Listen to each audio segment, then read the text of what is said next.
verset 4. Le Seigneur me répondit et écrit cette vision, révéla clairement sur des tablettes afin qu'on puisse la lire en même courant.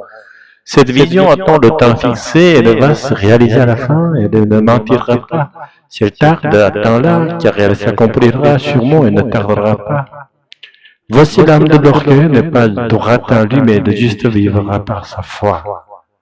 Vision. En hébreu, le mot chazon vient du verbe chaza qui signifie voir.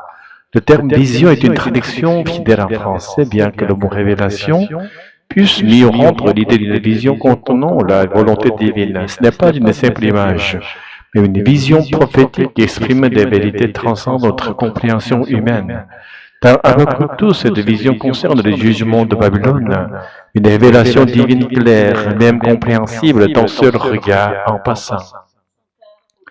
Son cœur, verset 4, ici, son cœur fait référence à Babylone, symbole de l'orgueil qui s'éloigne de Dieu.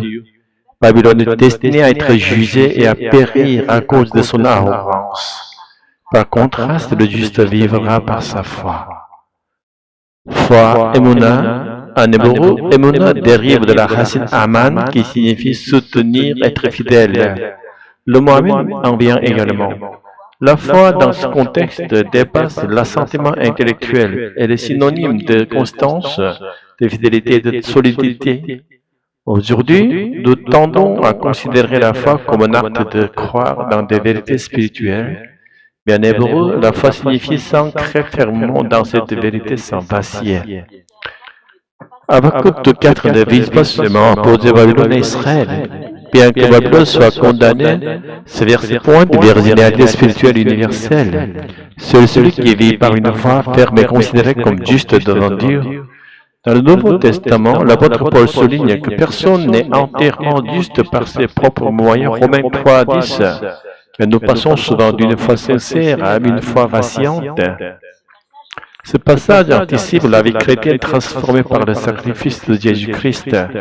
À travers sa mort et son Esprit Saint, le croyant est purifié et dirigé vers la justice divine. Cependant, même les croyants luttent pour rester fermes dans leur foi, car sans la puissance du Saint-Esprit, ils sont vulnérables et faillibles. C'est pourquoi Jésus a donné sa vie, envoyé l'Esprit, pour que nous puissions vivre dans la plénitude de cette foi, dès maintenant et pour l'éternité.